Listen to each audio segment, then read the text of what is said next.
Good morning friend. जैसे आप जानते हैं हम लोग सीडीएस और एसएससी की तैयारी के लिए जो है हमने पूरी सीरीज चलाई हुई है। इसमें आज हम करेंगे प्रॉफिट एंड लॉस।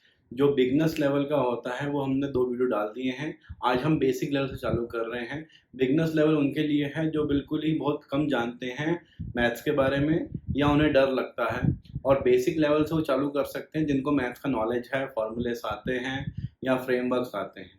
ठीक है, तो हम चालू करते हैं अपना पहला क्वेश्चन आज। Shalu sold a mobile phone at the cost of rupees 1950 at a loss of 25%. At what cost will she have to sell it to get a profit of 30%? For example Shalu या कोई व्यक्ति है, उसने एक phone खरीदा इतने loss में। यदि उसे प्रॉफिट कमाना हो तो वो कितने में वो जो फ़ोन को कितने में बेचेगा। तो इस सवाल में बेसिकली जो है आपको इक्वेट करना पड़ेगा कि यदि 100 रुपये की चीज़ हमने 25 के लॉस में बेची है तो यानी 75 में बेची है, तो 75 का इतना मिला। तो अगर प्रॉफिट में बेचना हो तो 100 का हमें 130 में बेचना पड़ेगा। तो करते हैं सवाल हम लोग। तो सवाल में आपको बेसिकली दिया हुआ है कि शालू ने जो है एक फ़ोन बेचा जिसमें 25% का उसको घाटा हुआ, यानी कि 100 की चीज़ 25 का घाटा बेच दी 75 में। तो 75% आपको दिया हुआ है ₹1950 और बोला गया है कि वो कितने में इसे बेचती कि उसे 30% का लाभ होता। तो यहाँ कॉस्ट प्राइस थी, लॉस हुआ तो आपकी सेलिंग प्राइस हो गई यहाँ पे। वैसा ही कॉस्ट प्राइस अगर 100 है, प्रॉफिट होगा आपको तो जुड़ जाएगा 30 और ये आपका आ जाएगा 130।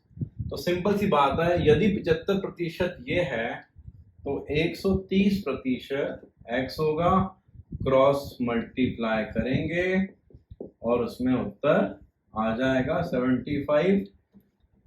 ये आपके लिए हमने सॉल्व कर दिया है और ये सॉल्व करने पे आपका आंसर आया 3380, यानी कि यदि उसे 30% का लाभ कमाना हो तो उसको इसे बेचना पड़ेगा 3380 रुपीज। चलिए अगला सवाल करते हैं। A TV manufacturer earned 20% profit by selling each TV set for rupees 14,400. If the production cost is increased by 15%, what should be the new selling price of a set so as to gain 15%? चलिए, काफ़ी अच्छा सवाल है। काफ़ी इसमें आपको फंडेस भी आने चाहिए कि प्रोडक्शन कॉस्ट क्या होता है। तो इसमें दिया गया है कि एक मैन्युफैक्चरर है, उसने क्या किया है, एक टीवी बनाया है।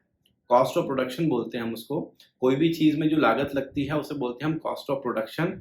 तो 100% उसका कॉस्ट ऑफ प्रोडक्शन था। उस मैन्युफैक्चरर ने वो चीज़ आगे बेच दी 20% में, 20% कमा लिया। कितने में बेचा? 14,400 में, 14,400 में, और 20% का लाभ कमा लिया। बाद में क्या हुआ कि कॉस्ट ऑफ प्रोडक्शन, उसको बनाने का खर्चा 15% बढ़ गया है। अब यदि 15% कॉस्ट ऑफ प्रोडक्शन बढ़ गया है और उसको 15% प्रॉफिट भी कमाना है, तो वो उस टीवी सेट को कितने में बेचे, ये आपका सवाल है। तो करते हैं हम सवाल। थोड़ा बता देता हूं आपको इस सवाल कैसे किया जाता है। पहले तो आप उसका, आपको जो है प्रॉफिट का दिया हुआ है कि भैया 100 रुपए की चीज 120 में बेच दी, तो 100 रुपए निकाल लो। तो आपका कॉस्ट ऑफ प्रोडक्शन आ जाएगा कि भैया इतने में टीवी बना था, उसमें आपने जोड़ना है 15%।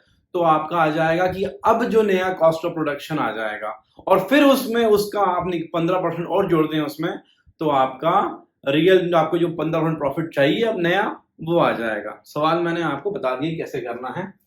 अब बस कैलकुलेशन का पार्ट है वो कर लेते हैं। तो आंसर नंबर 2 अच्छा सवाल है काफी ये। तो मैन्युफैक्चरर ने क्या किया है, 100 रुपए कॉस्ट ऑफ प्रोडक्शन है, कॉस्ट ऑफ प्रोडक्शन, या इसे उसके लिए हम कॉस्ट प्राइस मान लें, प्लस 20% उसका मुनाफा है। 120% में उसने बेचा है।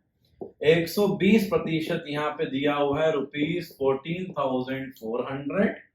तो 100% x होगा, x इधर आ गया, 14,400 into 100 अपॉन 120, इससे ये कट गया, 12 का स्क्वायर क्या होता है 144, तो ये 12 हो गया, एक जीरो यहाँ पे आ गया, यानी कि 12,000 कॉस्ट निकल गई आपकी किसकी, ये टीवी की।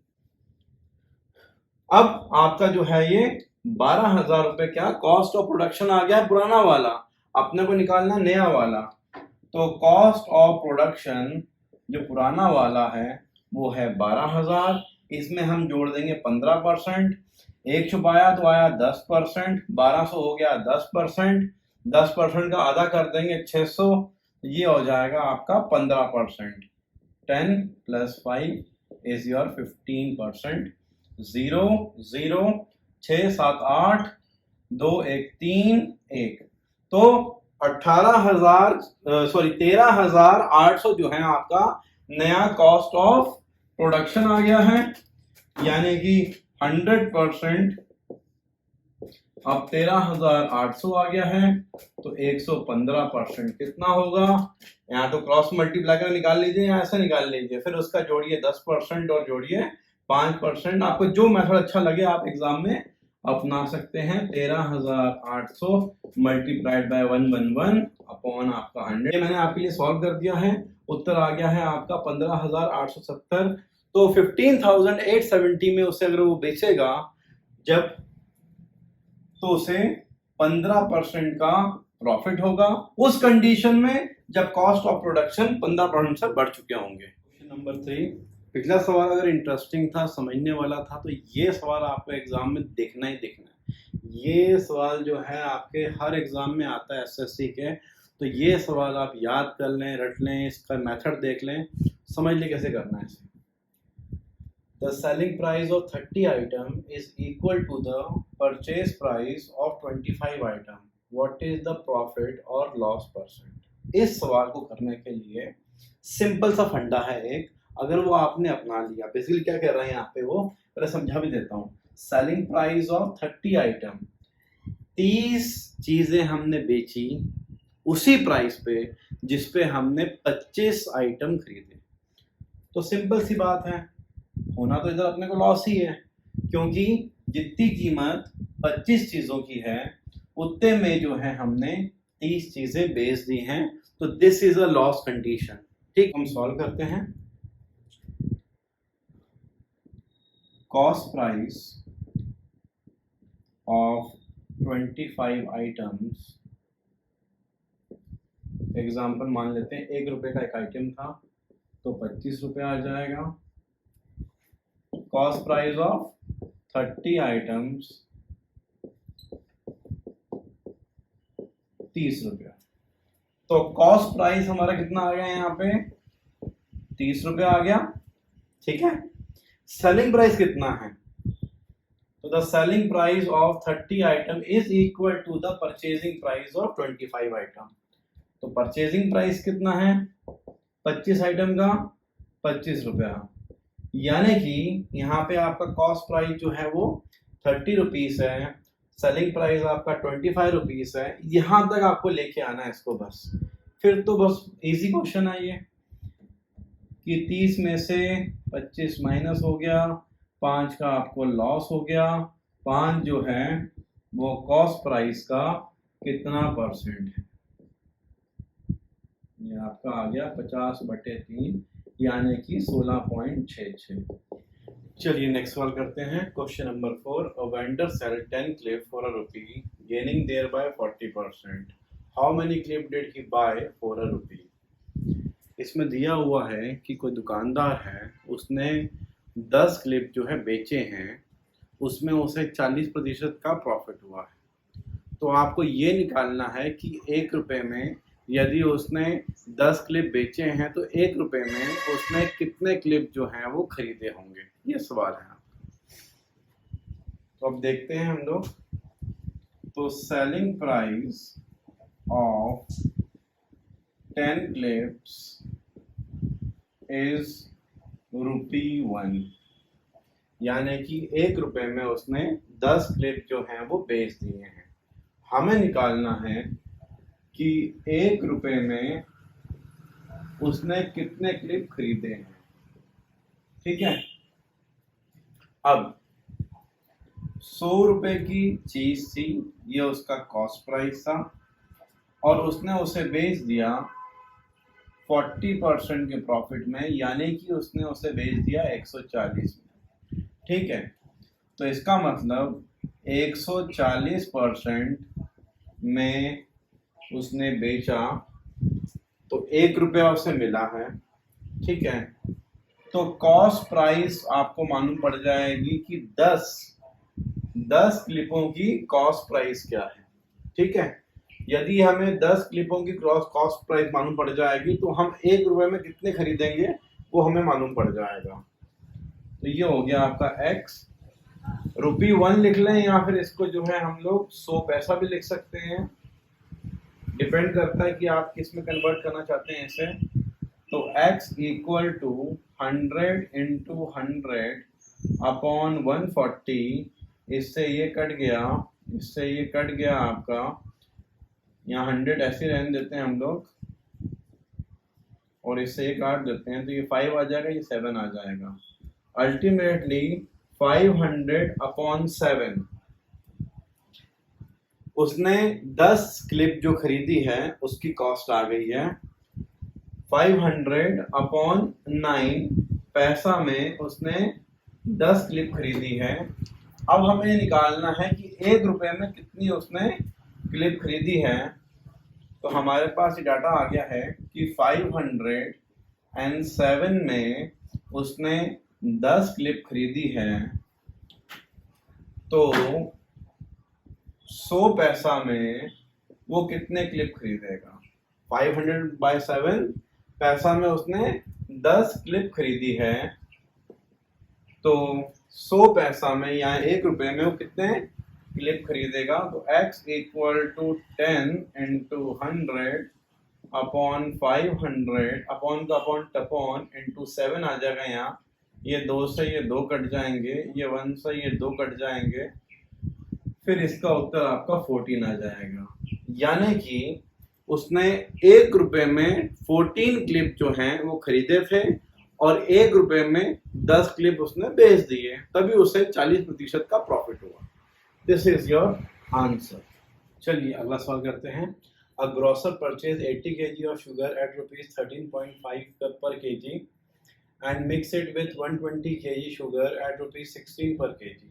At what rate should he sell the mixture to gain 16%? एक व्यक्ति ने क्या किया है, या एक दुकानदार ने कुछ शुगर लेके आया है, तो कुछ किलो जो शुगर है उसका रेट अलग है और कुछ किलो जो शुगर है उसका रेट अलग है, और दोनों को उसने मिक्स कर दिया है। अब उसे 16% प्रॉफिट चाहिए, तो 16% प्रॉफिट चाहिए तो शुगर को कैसे बेचे, कितने रुपए केजी उसको बेचे, ये आपको निकालना है। तो पहले तो आप कॉस्ट प्राइस निकाल दीजिए कि दोनों को मिक्स करने के बाद कॉस्ट प्राइस क्या है। एक बार कॉस्ट प्राइस आ गई तो वो 100% हो जाएगा, तो 116 कितना है क्रॉस मल्टीप्लाई करके आंसर आ जाएगा। चलिए 80 किलो कैसे बेचता है, 13.5 पर केजी, तो इन दोनों का मल्टीप्लाई कर लीजिए। तो 135 इंटू आपका 8 आ जाएगा, 8 5 हो गया 40, 8 3 हो गया 24, 28, 8 1 8 9 10, तो ₹1080 आपका आ गया। उसके बाद 120 किलो वो मिक्स करता है 16 रुपए वाला, तो यहाँ भी आप 16 का 12 से मल्टीप्लाई कर लीजिए। 12 6 आपका आ गया 72, 12 1 आपका 12 आ गया और 7 हो जाएगा 19, 1920 यहाँ आपका आ जाएगा। दोनों को ही आप जोड़ लेंगे तो ये 1900 है और ये जो है ऑलमोस्ट इसके 20 यहाँ जुड़ जाएंगे 1100 है, यानी कि 3000 आ जाएगा।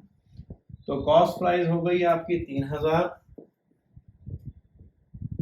3000 अगर 100% है तो आपको उससे सेलिंग करनी है 116 में, तो वो क्या होगा, तो x आपका आ जाएगा, x is 3000 multiply by 116 upon 100, जिससे आपका ये कट गया, तो x की वैल्यू आप आ गई पीछे 0 और 3 6 आपका आ गया 18, 3 1 3 1 4, 3 1 3।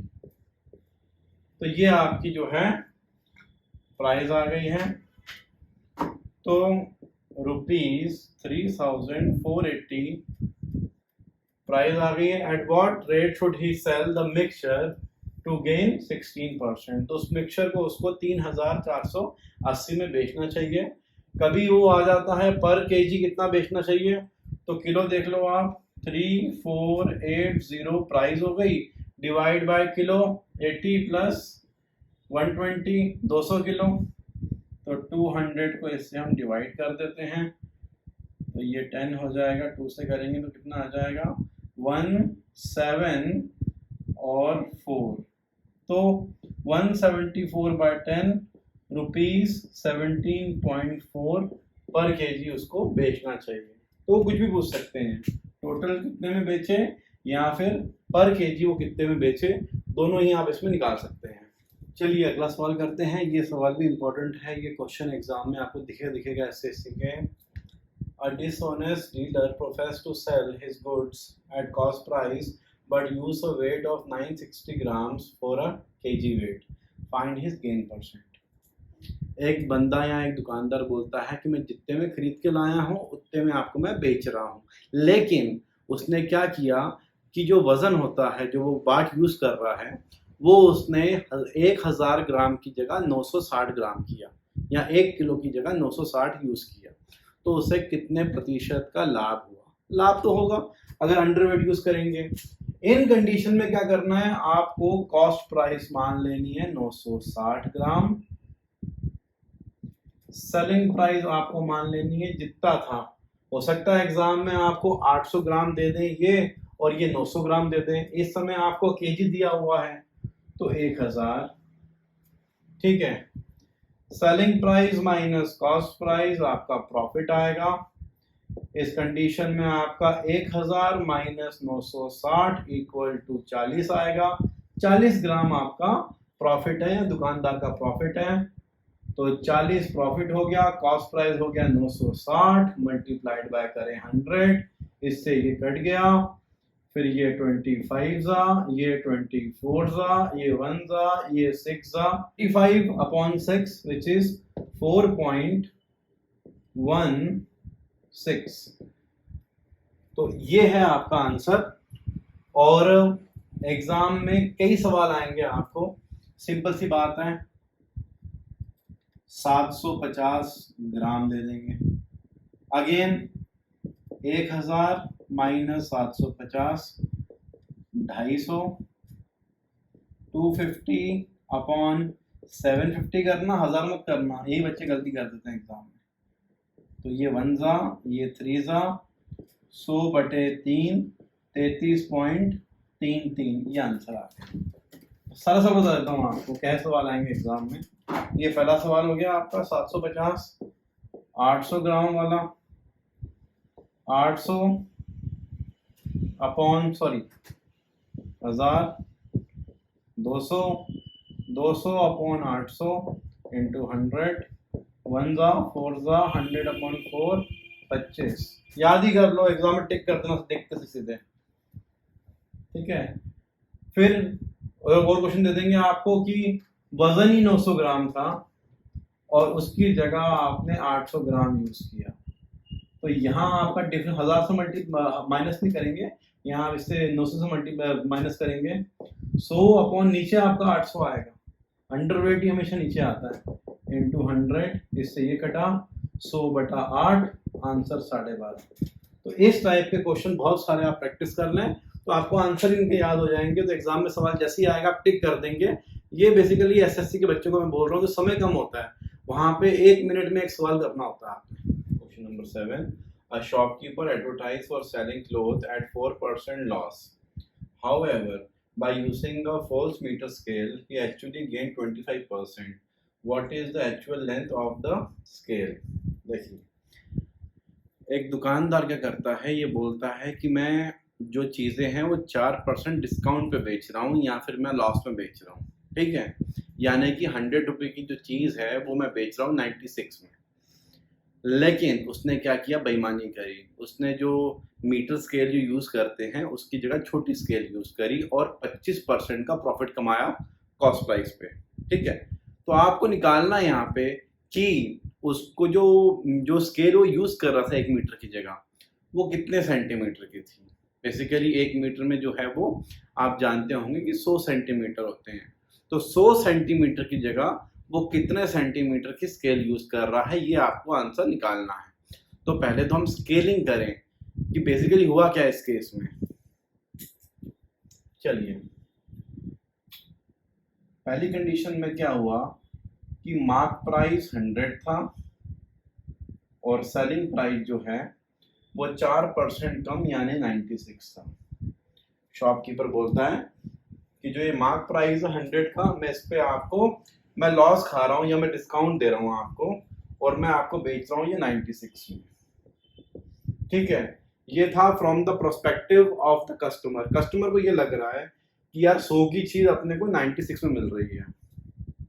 और ये है from the prospective of the shopkeeper. Shopkeeper ने जो मीटर स्केल गलत यूज करी है, तो 100 रुपए की चीज जो है उसने 125 में बेच दी है। देख लीजिए, ये है from the prospective of customer. जो खरीदार है उसको लग रहा है अपने को 100 की चीज जो है 96 में मिल रही है, या यूं कहें 25 की चीज अपने को 24 में मिल रही है।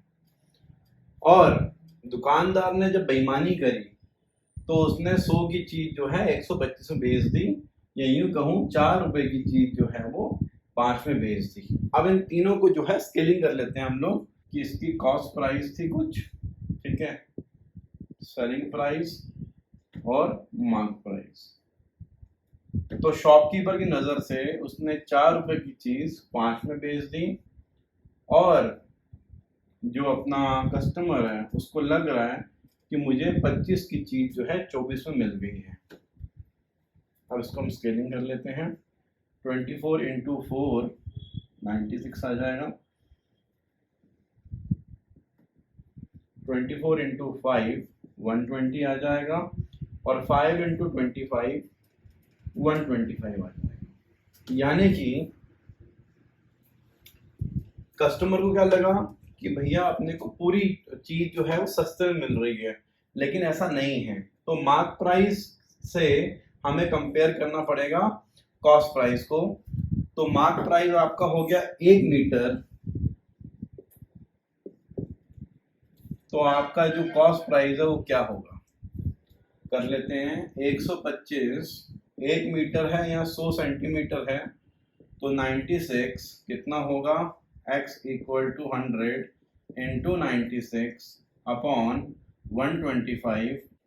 देखिए यहाँ पे 125 अगर 100 सेंटीमीटर है तो 96 कितने आपके सेंटीमीटर हैं, क्रॉस मल्टीप्लाई किया और हमारा आंसर आ गया। यानी कि वो जो शॉपकीपर था वो 76.8 सेंटीमीटर की स्केल यूज कर रहा था। Monica purchased a pressure cooker at 9/10 of its selling price and sold it at 8% more than its selling price. Find her gain.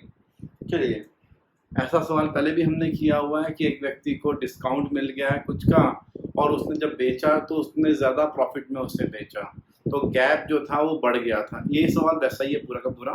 तो मोनिका ने क्या किया, क्या पहले चीज़ सस्ती खरीदी, उसके बाद जितने की थी उससे 8% ज़्यादा में चीज़ बेची है, तो आपको परसेंटेज ऑफ प्रॉफिट निकालना है।